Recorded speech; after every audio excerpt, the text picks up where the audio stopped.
Hey guys, I just wanted to share with you a hilarious story I just remembered.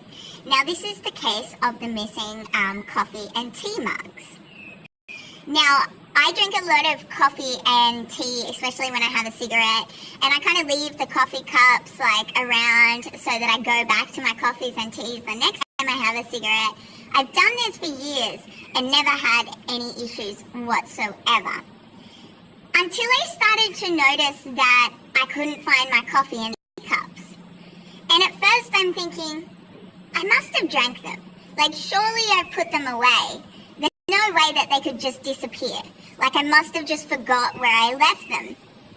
I seriously had no idea what was going on, and it was freaking me out a little bit. Was I actually losing my mind? Then I started to notice that these coffee and tea mugs were popping up in the grass. They were literally just popping up in the most random places, they just bounced out of a rabbit hole. Now I know that I am crazy, but I didn't think I was that batshit crazy. I felt kind of like Alice in Wonderland, these strange things were happening and they just had no explanation. Did I really just kind of lose my mind and leave my coffee mugs in the grass? It doesn't sound like something that I would do. So then how did they get there? How did every day these coffee mugs just suddenly appear? It was a serious mystery. And when I started getting in trouble for these coffee mugs suddenly appearing in the grass, I needed to investigate and find out what was going on. I was honestly sick of getting in trouble for smashed coffee mugs that were being found around the place. All of a sudden, one day at night, I'm in my room, and then I hear a coffee mug smash. So I peer through the window, determined to find out what the hell is going on and catch the true culprit. And I find Northie up on the table, who's just knocked this coffee mug off the table. So suddenly it all makes sense. He is the one that is smashing the coffee mugs. He is the one that is drinking my coffees and teas, which annoys the hell out of me because I just felt like I was making 20 coffees and teas a day. And I was pissed off. I was really, really angry. The trouble is, how do you punish someone or a dog that you normally don't catch them in the act of doing it? I mean, by the time I would get out of the house, he'd already be gone. And it was a very silent and stealth crime. I kind of had no way of catching him in the act. I explained the question as to why suddenly over the past kind of month he had really had an incredible burst of energy. He was literally getting high off coffee. Now I'm not really sure if it kind of became an addiction or he just liked the taste of milk. I don't even know what really propelled him to do it in the first place. Was it just kind of the fact that the option was there and he enjoyed testing the boundaries? Did he just want to know how much he could actually get away with? Did he want to do it for attention? I know that if I do leave a coffee mug on the ground, the other little dogs love to drink my coffee, but I normally catch them in the act. And that's the only reason that's devastating is because then I've got to go make a completely new coffee. And if I've only half drunk it, well, then I've got to drink dog slobber. More crimes are being committed. And they are just getting so much more frequent. I seriously had to do something about it. I had to find a way to catch him in the act. So I guess I went on a stakeout. I literally waited for him to offend, and I caught him. I saw him how he did it. Now I know that occasionally he would smash a coffee mug, but that was normally when I'd left about 10 coffee mugs on the table. So I'm sure it was just him kind of knocking one off because it was in the way of getting the one that he really wanted. But I thought, how are these coffee mugs ending up on the grass? It still doesn't explain that peculiar aspect to the case. Until one day, I was given the explanation that I had been searching for.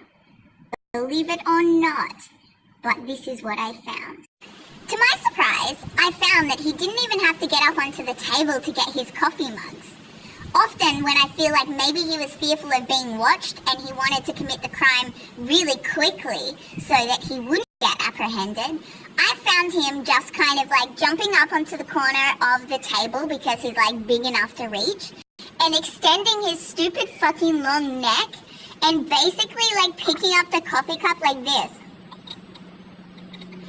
And literally carrying the coffee cup with him across the porch and out onto like the grass, where he would carefully place it down to drink it.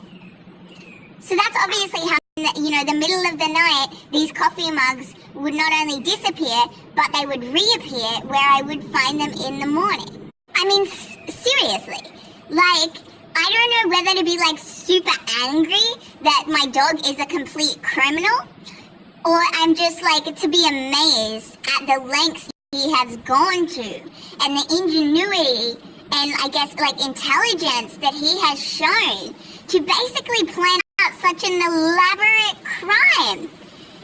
I don't even know whether I can be angry with him, except for the fact that I'm the one that keeps getting in trouble for the broken coffee mugs.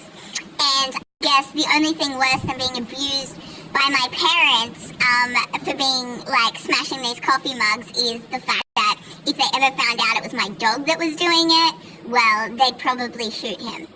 So I am basically the one that's being punished for this crime because, you know what, I do that for people that I care about.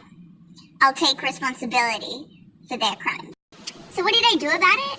I arrested him, of course. One night I heard the clink of the coffee mug on the table and I decided to go out and find him. He was on the grass. He had the coffee mug, the evidence, everything I needed to prove that he was the one committing this crime. And I had my torch on my phone. I shone the spotlight on him so that he knew he'd been found out. And I said, put your paws in the air and step away from the coffee mug. You are under arrest. You have the right to remain silent. And you will be going to jail tonight. I will be locking you up in your cage and you are going to spend a night in lockup. And guess what? There's been no crime since then. So I can safely say that my backyard is a relatively crime-free zone. It is safer that I have now apprehended the perpetrator. As a police officer, I am really accustomed to seeing a lot of crimes, but I'm still surprised at the amount of crimes that are committed in my very own backyard. I am quite grateful, though, that it's not my dog anymore that often does create these crimes, because obviously I'm the one that gets blamed for everything. And despite the fact that my dog is definitely the best dog in the house, people are always, like, blaming him, and they just have on him for, like, some reason. It's just this typical double standard, and I really feel bad that my son is basically an extension of me, in the sense that, like, my parents have always held me at a different standard to my sister. What I've found lately is that there's actually an increase in juvenile offenders in my backyard.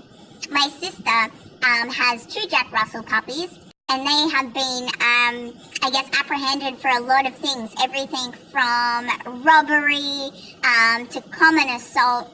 They frequently steal socks, bras, I guess destruction of property too. Because not only do they steal it, for what purpose? They're not actually going to use it, they just want to destroy it. The amount of mornings I spent chasing these dogs around the paddocks because they have my bra and they're not willing to give it back. These arrests are really difficult, they're time consuming, and they can be quite dangerous when you are really like trekking through such dangerous country, trying to apprehend such crafty criminals that are really good at running from the police.